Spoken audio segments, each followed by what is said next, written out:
Sahabatku Husain, baru 1 minggu yang lalu aku mengenang dalam kepalaku,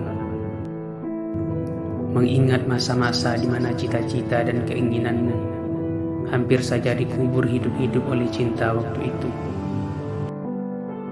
Hari-hari yang mengkhawatirkan, ketika harapan dan putus asa membuka pintunya di hadapanmu secara bersamaan untuk memasuki. Masa yang penuh dengan haru biru, hati yang berbunga-bunga, sekaligus bercampur dengan air mata. Tapi apalah daya, jiwa sudah terlanjur mengulurkan tangannya untuk dibelenggu. Atau aku akan mengenangnya dengan bahasa yang sederhana, yakni hari-hari yang begitu pahit, sekaligus manis.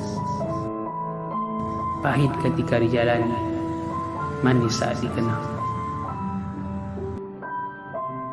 Sahabatku Husain, masa-masa yang telah berlalu itu, hari yang telah membuat kita banyak belajar dari hal-hal yang baru, belajar dari sesuatu yang tak pernah terbayangkan sebelumnya.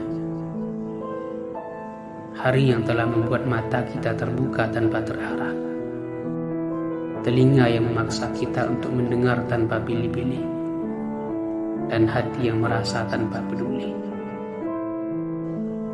Untuk sementara waktu, terlebih dahulu, mari sama-sama kita bungkus mereka dalam kotak-kotak kecil, dalam bentuk kado-kado kenangan. Simpan dengan baik dan susun dengan rapi, dan jangan pernah dibuang. Karena suatu saat nanti, masa-masa itu bisa jadi akan terulang kembali.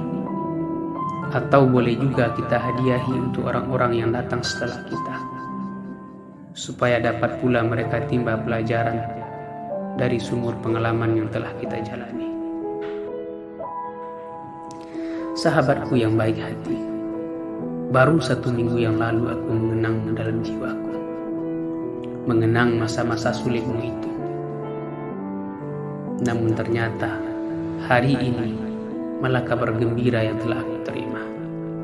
Kabar tentang walimah pernikahanmu dengan pujaan hati belahan jiwa. Yang tentunya masa-masa seperti ini sudah sangat lama untuk kutunggu. Betapa bahagianya hatimu kawan, hatiku juga. Selamat untuk dirimu dan wanita pilihanmu. Maaf sebelumnya karena tak sempat bertatap muka. Hanya surat ini pengganti diri. Dan untuk mewakili hujan bunga dalam hatimu tentang keindahan sang kekasih, lewat surat ini, izinkanlah aku mengirimimu sepucuk puisi dari Tuan Guru, sang pujangga muslim, ulama besar, sastrawan ulung di zamannya, yang hidup pada abad ke-5 Hijriah itu. Siapa lagi kalau bukan Syekhul Islam Ibnu Hazmi Al-Andalusi. Dalam sebuah kutipan bukunya yang berjudul Tauqul Hamamah, sang pujangga bertutur di sana, selain keindahanmu, tiada persinggahan bagi mata ini yang menatapmu tiada hentinya. Kau serupa berbagai pengakuan tentang indahnya permata. Kupendarkan tatapan mataku, mengikuti tatapan matamu. Kuikuti dirimu selalu, layaknya manis mengikuti madu. Sebenarnya untuk saat ini tak pantas rasanya aku yang paling banyak bicara padamu. Apalah kelebihan abangmu ini dibanding dirimu? Hanya seorang imam kampungan di sebuah desa kecil, dan sedikit kepandaian dalam menulis. Itu pun pemberian dari Tuhan. Ya, hanya menulis hal-hal yang sederhana, yang mana semua orang yang pernah sekolah pasti juga bisa melakukan hal yang sama. Akan tetapi, hari ini justru akulah yang mesti banyak belajar darimu. Akulah orang yang akan sering kau kirimi surat-surat, berbagi berbagai ragam tentang ilmu dan pengalaman baru. Ya, terserah. Kau boleh menulis tentang apa saja yang ingin kau tulis. Dan surat-suratmu pasti akan kubalas, selama tanganku masih bisa menulis. Sahabatku Husain, tak dapat aku bayangkan kawan. Ternyata garis di tanganmu adalah garis yang sama yang pernah Tuhan tulis pada tangan orang-orang besar pada umumnya. Ada jiwa mereka dalam jiwamu, ada pemikiran mereka dalam pikiranmu. Tak dapat aku berucap kata, hanya lembaran-lembaran doa yang bisa aku kirim dari kejauhan, dan mengucapkan selamat atas segudang prestasi yang telah kau raih akhir-akhir ini. Kau telah mulai membuktikan kepadaku dan kepada dunia bahwa banyak hal yang akan kau tulis suatu saat nanti. Banyak hal yang akan membuat orang-orang bangga akan karya-karya besarmu. Dan cinta yang dulu pernah mengeroyokmu akan datang bersimpuh menegadakan kepalanya dengan penuh penyesalan. Jika memang suatu saat nanti itu terjadi, apa saja boleh kau lakukan padanya, kecuali membencinya. Benci memang jangan dibuang, hanya saja jangan juga dipelihara. Pesan Rumi, Tuhan kadang menunjukkan beberapa hal yang dari luarnya tampak sebagai sesuatu yang buruk dan dibenci, namun sebenarnya adalah pertolongan Tuhan untuk membuatnya suci. Begitu sesak dan sempitnya jiwa saat bernapas, tatkala keinginan kita diperas laksana pakaian basah. Tapi bukankah saat ia mengering begitu cepat, kita malah bersujud dan bersyukur? Tak ada kejahatan yang benar-benar jahat, kecuali ada segudang kebaikan di dalamnya. Begitu pula dengan kebaikan. Barangkali kau masih ingat sebuah kisah nyata. Kisah salah seorang sahabat Nabi kita yang mulia, pembantu dari Hatib bin Abi Balta'ah, yang ketahuan mencuri seekor unta milik seorang pria asal Muzainah. Lalu perkara itu dihadapkan ke mahkamah Amirul Mukminin. Walaupun pada akhirnya dia terbebas juga dari hukum positif potong tangan, karena tujuan dia mencuri tak lain dan tak bukan adalah bentuk tanggung jawab sebagai kepala keluarga dalam rangka memberi nafkah, karena memang tak menemukan cara selain itu.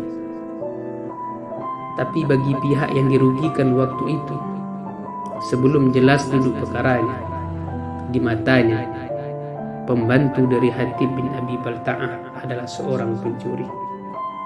Dunia pada waktu itu melihatnya sebagai seorang maling, sementara keluarga memandangnya sebagai seorang pahlawan.